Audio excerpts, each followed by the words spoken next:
The Bristol race was a disappointing race, and Jeff Gluck was obviously critical of what happened at Bristol Motor Speedway, as were the fans, other insiders, and the numerous drivers who left unhappy after a 500-lap procession that displayed the best and worst of NASCAR's present age. Sure, Kyle Larson dominated and earned an emotional victory for Hendrick Motorsports following John Edwards' death, but the atmosphere outside victory lane was anything but celebratory. This wasn't just a case of one driver outperforming the others. It illustrated how far the next-gen vehicle still needs to travel on short tracks, a clear concern that jeopardizes one of NASCAR's most coveted race types. Kyle Larson was unstoppable. He started third, took the lead from Alex Bowman after 39 laps, and never looked back. He led 411 of the 500 laps. He won both stages. He averaged more than 100 miles per hour, making it the fastest Bristol race since the track was repaved with concrete decades earlier. His performance was clinical. He made the right decisions in traffic. He protected his tires. He had excellent control of the pace. However, all of that brilliance came at a cost.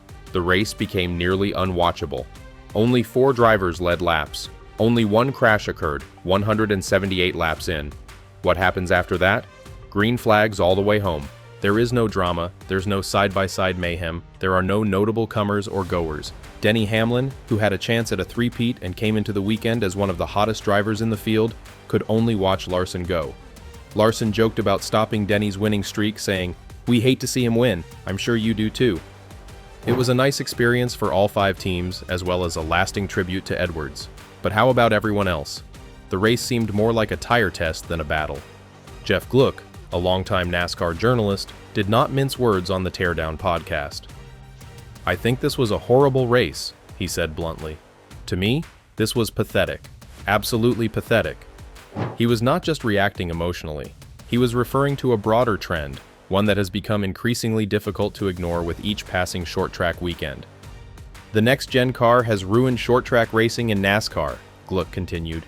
"If NASCAR keeps going like this and doesn't do anything, we're going to lose short-track races off the schedule." He is not alone in thinking in this manner. A quick examination of the grandstands revealed that the seats were empty. And, while this is not surprising, it was instructive that a track long considered as NASCAR's Coliseum, a place where legends were formed and rivalries flared, failed to produce the fireworks. "If this is what the spring Bristol race is going to be," added Gluck, "what's the case for it to continue?" Much of what went wrong is due to the characteristics of today's next-gen automobiles.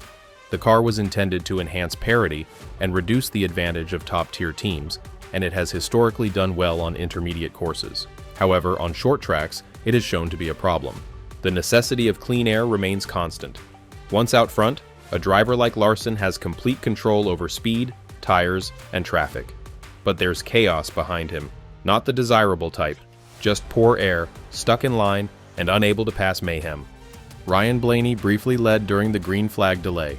Carson Hocevar slipped ahead for 2 circuits, but otherwise, it was all Larson. There were no yellow flags throughout the final 235 laps. Even though the race was run at incredible speeds, above 100 miles per hour on average, it lacked intensity. There was no drama over tire failure, no major tactical decisions, and few skirmishes that changed the outcome. Throughout the race, Bubba Wallace appeared to be a top 10-point contender, but once he was thrown back into the mire, there was no getting out. He ended up at place 19, and despite how far he's gone, this one still hurt. Wallace tweeted, "Damn, that was rough," after the race. Thought it was going all right and then just plateaued. Rather than yelling or spinning, Wallace sought peace among his family. "Hearing my wife make Bex giggle on the way to the plane made me understand that I should just move on. There is nothing better than hearing that. Perspective is key." But Wallace, like many others, realizes that if nothing changes, these races will become more widespread. Make no mistakes, Kyle Larson's driving was excellent. Few drivers can make a 500-lap race feel like a 200-lap sprint, but even he realized that clean air made him untouchable. "It just suits me and my style with quick decision-making," Larson said of Bristol. "It's like a 500-lap sprint car race." He spoke passionately about John Edwards, the power of a well-prepared team, and the flow that occurs when everything comes together. However, race fans did not come to see a single driver finish 400 laps. They came expecting chaos, for beating and banging, to temper and break apart sheet metal, Instead, they got tire conservation and aerodynamic thrust. The Bristol Spring Race was previously regarded as a must-see event. Now, it's becoming a cautionary story. The issue isn't just that the race was boring, it's that this was not an outlier. Martinsville, Richmond, and New Hampshire have all had similar outcomes since the next-gen vehicle debuted. NASCAR has acknowledged the short track issue. Testing has begun. A new short track package is under development. But is it arriving fast enough? And most importantly, will it fix the problem? If a solution is not discovered quickly, circuits such as Bristol may be replaced with street courses or intermediate ovals that produce better racing in modern cars. For purists, this is a nightmare. Final thoughts. Does this represent the future of short track racing? So, the questions are stacking up. Can NASCAR afford to continue hosting short track events that fail to deliver? Would Bristol continue to hold 2 races per year? Or would Sunday's snoozer risk one of them? Will the new short track package give drivers the tools they need to race each other? Or will it only mask the symptoms? What will happen to driver confidence if these weekends become the norm? If someone as skilled as Bubba Wallace finds stuck in bad air and is unable to move, what hope does the rest of the field have? The truth is that supporters are not going to wait indefinitely. If Bristol cannot deliver the mayhem and excitement it once did, the stands, and the schedule, will soon reflect this. Talladega is currently the focus of everyone's attention. It might be the next big show. But what is the true story?